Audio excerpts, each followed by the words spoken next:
Hi friends, അസ്സലാമു അലൈക്കും. എല്ലാവർക്കും ഐഷ വേൾഡിൻ്റെ പുതിയൊരു വീഡിയോയിലേക്ക് സ്വാഗതം. ഇന്നത്തെ നമ്മുടെ റെസിപ്പി ഒരു ഫിഷ് ബിരിയാണിയാണ്. നമ്മൾ ഈ ഫിഷ് ബിരിയാണി ഉണ്ടാക്കുന്നത് വാളമീൻ വെച്ചാണ്. വാളമീൻ കൊണ്ട് അധികമാരും ബിരിയാണി വെച്ച് കണ്ടിട്ടില്ല.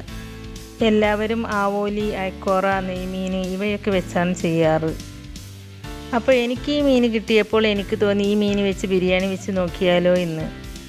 ഈ മീൻ കൊണ്ട് ബിരിയാണി വെച്ച് നോക്കിയപ്പോഴുണ്ടല്ലോ, നല്ല ടേസ്റ്റായിരുന്നു. അപ്പോൾ ഇത്രയും ടേസ്റ്റിയായി ഈ ബിരിയാണി നിങ്ങളുമായി ഷെയർ ചെയ്യാമെന്ന് എനിക്ക് തോന്നി. അപ്പോൾ നമുക്ക് ഈ മീൻ വെച്ച് വളരെ ടേസ്റ്റിയായിട്ട് എങ്ങനെയാണ് ബിരിയാണി ഉണ്ടാക്കുക എന്നൊന്ന് നോക്കിയാലോ. ബിരിയാണി ഉണ്ടാക്കുവാനായിട്ട് ഞാനിവിടെ 3 വാളമീനാണ് എടുത്തിട്ടുള്ളത്. ഈ വാളമീൻ എനിക്ക് എൻ്റെ അനിയൻ്റെ ഫ്രണ്ട് കൊടുന്നു തന്നതാണ് കേട്ടോ. അവർ മുമ്പ് നമുക്ക് വാളമീൻ കൊടുന്നു തന്നിട്ടുണ്ട്. അത് വെച്ച് നമ്മൾ കറി വെച്ചതും ഫ്രൈ ചെയ്തതും ഒക്കെ നമ്മുടെ ചാനലിലുണ്ട്. അതിൻ്റെ ലിങ്ക് ഞാൻ ഡിസ്ക്രിപ്ഷനിൽ കൊടുക്കാം. കാണാത്തവരുണ്ടെങ്കിൽ ഒന്ന് പോയി കണ്ടു നോക്കൂ കേട്ടോ. ഞാൻ ഈ മീൻ ഇവിടെ നന്നായി ക്ലീൻ ചെയ്ത് കഴുകി വൃത്തിയാക്കി ഇതുപോലെ കട്ട് ചെയ്തെടുത്തിട്ടുണ്ട്. ആദ്യം നമുക്കിതൊന്ന് മാരിനേറ്റ് ചെയ്ത് വെക്കാം. അതിനായിട്ട് ഞാനിവിടെ 1 ടേബിൾ സ്പൂൺ മല്ലിപ്പൊടി, 1/2 ടേബിൾ സ്പൂൺ മഞ്ഞൾപ്പൊടി, 3/4 ടേബിൾ സ്പൂൺ കശ്മീരി മുളക് പൊടി, 1/2 ടീസ്പൂൺ വലിയ ജീരകം പൊടിച്ചത്, 1/2 ടേബിൾ സ്പൂൺ കുരുമുളക് പൊടിച്ചത്. കുരുമുളക് ചെറിയ തരിയോട് കൂടിയിട്ടാണ് കേട്ടോ പൊടിച്ചെടുത്തിട്ടുള്ളത്. നന്നായിട്ടങ്ങ് പൊടിച്ചെടുക്കൊന്നും വേണ്ട. ഇങ്ങനെ ചേർക്കുമ്പോഴാണ് ടേസ്റ്റ് കൂടുതലുണ്ടാവുക. പിന്നെ ഒരു ഹാഫ് ലെമണും കുറച്ച് കറിവേപ്പിലയും 2 ടേബിൾ സ്പൂൺ വെളിച്ചെണ്ണയും ചേർത്ത് കൊടുത്തതിന് ശേഷം കൈകൊണ്ട് ഒന്ന് മിക്സ് ചെയ്തെടുക്കുക. അതിനുശേഷം നമുക്കിതിലേക്ക് വേണ്ട ഉപ്പ് ചേർത്ത് കൊടുക്കാം. ഉപ്പ് ചേർത്ത് കൊടുത്തതിന് ശേഷം മീനിൻ്റെ എല്ലാ ഭാഗത്തും ഉപ്പ് എത്തുന്ന രീതിയിൽ നന്നായിട്ടൊന്ന് മിക്സ് ചെയ്തെടുക്കാം. ഇപ്പം ഞാനിത് നന്നായിട്ടൊന്ന് മിക്സ് ചെയ്തെടുത്തിട്ടുണ്ട്. ഇനി നമുക്കിത് അരമണിക്കൂർ റെസ്റ്റ് ചെയ്യാൻ വെക്കാം. ഇപ്പോൾ അരമണിക്കൂറായിട്ടുണ്ട്. ഇനി നമുക്കിത് ഫ്രൈ ചെയ്തെടുക്കാം. അതിനായിട്ട് ഞാനിവിടെ ഒരു പാൻ അടുപ്പത്ത് വെച്ചിട്ടുണ്ട്. അതിലേക്ക് ഫ്രൈ ചെയ്യാൻ ആവശ്യമായ വെളിച്ചെണ്ണ ഒഴിച്ച് കൊടുക്കുന്നുണ്ട്. എണ്ണ ചൂടായതിനു ശേഷം നമ്മൾ മാരിനേറ്റ് ചെയ്ത് വെച്ച മീൻ ഓരോന്നായി ഇതിലേക്ക് വെച്ച് കൊടുക്കാം. എന്നിട്ട് മീനിൻ്റെ 2 വശവും ഒരു ഹാഫ് കുക്കാവുന്നത് വരെ വേവിച്ചെടുക്കുക. ഇപ്പം മീനിൻ്റെ 2 വശവും ഫ്രൈ ആയി വന്നിട്ടുണ്ട്. ഇനി നമുക്കിതൊരു പ്ലേറ്റിലേക്ക് മാറ്റാം. ഞാനിവിടെ 2 ബാച്ചായിട്ട് ഫ്രൈ ചെയ്തെടുക്കുന്നതുകൊണ്ടാണ് പ്ലേറ്റിലേക്ക് മാറ്റുന്നത്. വീണ്ടും ഫ്രൈ ചെയ്തെടുക്കാനില്ലെങ്കിൽ ഈ മീൻ പ്ലേറ്റിലേക്ക് മാറ്റേണ്ട ആവശ്യമില്ല. ഡയറക്റ്റായിട്ട് മസാലയിലേക്ക് ചേർത്ത് കൊടുത്താൽ മതി. അപ്പോൾ ഞാൻ ഈ മീൻ മുഴുവനായിട്ടും ഇവിടെ ഫ്രൈ ചെയ്തെടുത്തിട്ടുണ്ട്. ഇനി നമുക്കിതൊരു സൈഡിലേക്ക് മാറ്റി വെക്കാം. എന്നിട്ട് നമുക്ക് ഈ ബിരിയാണിയിലേക്കുള്ള മസാല ഉണ്ടാക്കി തുടങ്ങാം. അതിനായിട്ട് ഞാനൊരു ചുവട് കട്ടിയുള്ള പാത്രം അടുപ്പത്ത് വെച്ച് അതിലേക്ക് കുറച്ച് ഗീയും കുറച്ച് വെളിച്ചെണ്ണയും ചേർത്ത് കൊടുക്കുന്നുണ്ട്. അതിനുശേഷം ഒരു സവാള നേരിയതായി കട്ട് ചെയ്തത് ചേർത്ത് കൊടുക്കുന്നുണ്ട്. എന്നിട്ട് ഈ സവാള നന്നായിട്ടൊന്ന് ഫ്രൈ ചെയ്തെടുക്കുക. സവാള ഒരു 3/4 ഭാഗം ഫ്രൈ ആയി വരുമ്പോൾ അതിലേക്ക് കുറച്ച് കാഷ്യൂനട്ട് ചേർത്ത് കൊടുക്കാം. കാഷ്യൂനട്ട്സ് ഒന്ന് റോസ്റ്റായി വന്നിട്ടുണ്ട്. ഇനി നമുക്കിതിലേക്ക് കുറച്ച് റൈസിൻസ് ചേർത്ത് കൊടുക്കാം. ഇപ്പോൾ സവാളയും കാഷ്യൂനട്ട്സും റൈസിൻസും ഗോൾഡൻ കളറായി വന്നിട്ടുണ്ട്. ഇനി നമുക്കിതൊരു പ്ലേറ്റിലേക്ക് എടുത്ത് മാറ്റാം. ഇപ്പം ഞാനിതൊരു പ്ലേറ്റിലേക്ക് മാറ്റിയിട്ടുണ്ട്. അതിനുശേഷം അതേ പാത്രത്തിലേക്ക് തന്നെ 6 സവാള നീളത്തിൽ കട്ട് ചെയ്ത് ചേർത്ത് കൊടുക്കുന്നുണ്ട്. സവാള പെട്ടെന്ന് വഴന്നു വരാൻ വേണ്ടിയിട്ട് ഈ മസാലയിലേക്ക് ആവശ്യമായ ഉപ്പ് ചേർത്ത് കൊടുക്കുന്നുണ്ട്. ഉപ്പ് ചേർത്ത് കൊടുത്തതിന് ശേഷം ഈ സവാള നന്നായിട്ടൊന്ന് വഴറ്റിയെടുക്കുക. ഞാനിതിലേക്ക് കുറച്ചുകൂടി വെളിച്ചെണ്ണ ഒഴിച്ചു കൊടുക്കുന്നുണ്ട്. അതിനുശേഷം 1/2 ടേബിൾ സ്പൂൺ ഇഞ്ചി വെളുത്തുള്ളി ചതച്ചത് ചേർത്ത് കൊടുക്കാം. ഇഞ്ചിയും വെളുത്തുള്ളിയും ചേർത്ത് കൊടുത്തതിന് ശേഷം അതിൻ്റെ പച്ചമണം പോകുന്നത് വരെ വഴറ്റിയെടുക്കുക. ഇപ്പോൾ സവാള നന്നായിട്ടൊന്ന് വഴന്നു വന്നിട്ടുണ്ട്. ഇനി നമുക്കിതിലേക്ക് വലിയ 4 തക്കാളി കട്ട് ചെയ്തത് ചേർത്ത് കൊടുക്കാം. തക്കാളി ചേർത്ത് കൊടുത്തതിന് ശേഷവും നന്നായിട്ടൊന്ന് വഴറ്റിയെടുക്കുക. ഇപ്പോൾ തക്കാളിയും സവാളയും ഒക്കെ നന്നായിട്ട് വഴന്നു വന്നിട്ടുണ്ട്. ഈ സമയത്ത് ഈ മസാലയിലേക്ക് ആവശ്യമായ 1/2 ടീസ്പൂൺ മഞ്ഞൾപ്പൊടി ചേർത്ത് കൊടുക്കുന്നുണ്ട്. മഞ്ഞൾപ്പൊടി കൂടിപ്പോവാതെ ശ്രദ്ധിക്കണം കേട്ടോ, കാരണം നമ്മൾ നേരത്തെ മീനിൽ മഞ്ഞൾപ്പൊടി ചേർത്ത് കൊടുത്തതാണ്. അപ്പോൾ ഈ മസാലയിലേക്ക് ആവശ്യമായ മഞ്ഞൾപ്പൊടി മാത്രം ചേർത്ത് കൊടുത്താൽ മതി. ഇനി നമുക്കിതിലേക്ക് 1/2 ടീസ്പൂൺ ഗരം മസാല പൊടിച്ചത് ചേർത്ത് കൊടുക്കാം. അതിനുശേഷവും നന്നായിട്ടൊന്ന് മിക്സ് ചെയ്തെടുക്കുക. ഇനി ഞാൻ ഇതിലേക്ക് 4 പച്ചമുളക് നീളത്തിൽ കട്ട് ചെയ്തത് ചേർത്ത് കൊടുക്കുന്നുണ്ട്. പച്ചമുളക് ചേർത്ത് കൊടുത്തതിന് ശേഷവും നന്നായിട്ടൊന്ന് വഴറ്റിയെടുക്കുക. ഇപ്പോൾ നമ്മുടെ മസാല റെഡി ആയിട്ടുണ്ട്. ഈ മസാലയിലേക്ക് നമ്മൾ നേരത്തെ ഫ്രൈ ചെയ്ത് വെച്ച മീൻ ചേർത്ത് കൊടുക്കാം. മീൻ ചേർത്ത് കൊടുത്തതിന് ശേഷം മീൻ ഇതുപോലെ ഒന്ന് നിരത്തി വെച്ച് കൊടുക്കുക.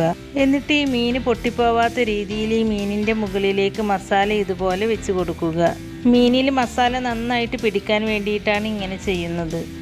മസാലയിൽ മീൻ കുറച്ച് നേരം കിടക്കണം, അപ്പോഴാണ് ഈ ബിരിയാണിക്ക് നല്ല ടേസ്റ്റ് ഉണ്ടാവുക. ഇപ്പം ഞാൻ ഈ മീനിൻ്റെ മുകളിലേക്ക് മസാല ഇതുപോലെ വെച്ച് കൊടുത്തിട്ടുണ്ട്. അതിനുശേഷം ഈ മസാലയിലേക്ക് കുറച്ച് മല്ലിയിലയും പുതിനയിലയും കൂടി ചെറുതായി കട്ട് ചെയ്തത് ചേർത്ത് കൊടുക്കുന്നുണ്ട്. അതിനുശേഷം ഈ മസാല അടച്ചു വെച്ച് ഒരു സൈഡിലേക്ക് മാറ്റി വെക്കാം. എന്നിട്ട് നമുക്കിതിലേക്ക് വേണ്ട ചോറ് റെഡിയാക്കി എടുക്കാം. അതിനു വേണ്ടിയിട്ട് ഞാനിവിടെ 1.5 കിലോ ജീരകശാല റൈസ് അരമണിക്കൂർ മുമ്പ് വെള്ളമൊഴിച്ച് സോക്ക് ചെയ്ത് വെച്ചിട്ടുണ്ട്. ഈ റൈസ് വേവിച്ചെടുക്കാൻ വേണ്ടിയിട്ട് ഒരു പാത്രത്തിൽ കുറച്ച് വെള്ളം അടുപ്പത്ത് വെച്ചിട്ടുണ്ട്. ഈ വെള്ളത്തിലേക്ക് ഒരു ക്യാരറ്റ് ചെറുതായി കട്ട് ചെയ്തത് ചേർത്ത് കൊടുക്കുക.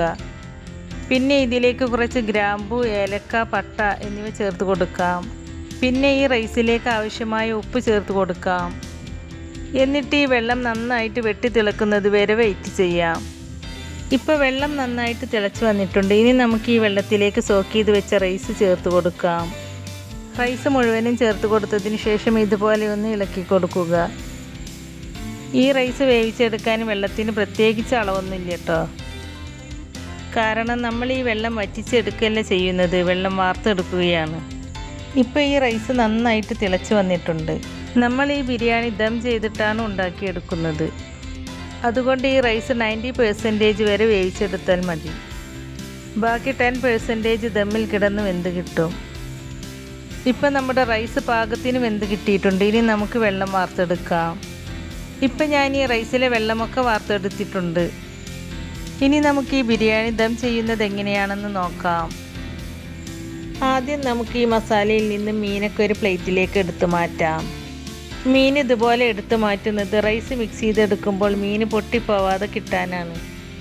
മീനായതുകൊണ്ട് മാത്രമാണ് കേട്ടോ ഇങ്ങനെ മാറ്റുന്നത്. ചിക്കനോ മട്ടനോ ബീഫൊക്കെ ആണെങ്കിൽ ഇങ്ങനെ മാറ്റേണ്ട ആവശ്യമില്ല. അപ്പോൾ ഞാൻ ഈ മീനൊക്കെ ഒരു പ്ലേറ്റിലേക്ക് മാറ്റിയിട്ടുണ്ട്.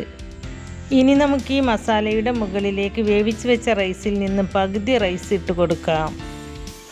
എന്നിട്ട് ഈ റൈസ് ഒന്ന് ലെവൽ ചെയ്തതിന് ശേഷം അതിന് മുകളിലേക്ക് കുറച്ച് മല്ലിയില, പുതിനയിലയും പിന്നെ കുറച്ച് ഗരം മസാലപ്പൊടിയും പിന്നെ നമ്മൾ ഫ്രൈ ചെയ്ത് വെച്ച സവാളയും കാഷ്യൂ നട്ട്സും റൈസിൻസും ഇതുപോലെ ഇട്ട് കൊടുക്കാം. അതിനുശേഷം കുറച്ച് ഗീ ഒഴിച്ചു കൊടുക്കുക. ഗീ ഒഴിച്ചതിന് ശേഷം വേവിച്ച് വെച്ച റൈസ് മുഴുവനും ഇതിലേക്ക് ചേർത്ത് കൊടുക്കാം.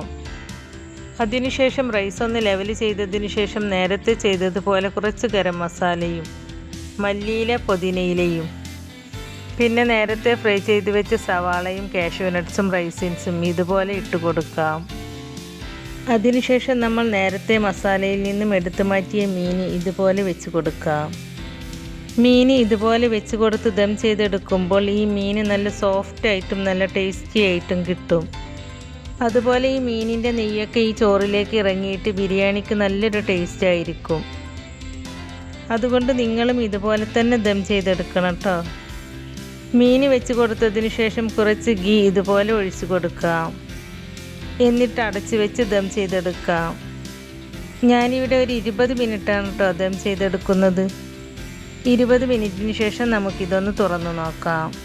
കണ്ടോ, നമ്മുടെ ബിരിയാണി ഇവിടെ നന്നായിട്ട് ദമ്മായി കിട്ടിയിട്ടുണ്ട്. ഇനി നമുക്ക് ഈ മീനൊക്കെ ഒരു പ്ലേറ്റിലേക്ക് മാറ്റിയതിന് ശേഷം ഈ ചോറ് നന്നായിട്ടൊന്ന് മിക്സ് ചെയ്തെടുക്കാം.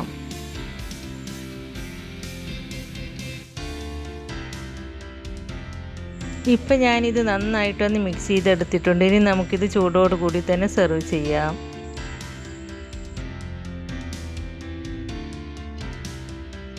അപ്പോൾ വളരെ ടേസ്റ്റി ആയിട്ടുള്ള വാളമീൻ കൊണ്ടുള്ള ബിരിയാണി നമുക്കിവിടെ റെഡിയായി കിട്ടിയിട്ടുണ്ട്. നിങ്ങൾ ഇതുവരെയും വാളമീൻ കൊണ്ട് ബിരിയാണി ഉണ്ടാക്കി നോക്കിയിട്ടില്ലെങ്കിൽ ഇതുപോലെ ഒന്ന് ഉണ്ടാക്കി നോക്കിയിട്ട് അതിൻ്റെ ഫീഡ്ബാക്ക് നമ്മുടെ കമൻറ്റ് ബോക്സിൽ എഴുതി അറിയിക്കാനും മറക്കരുത്.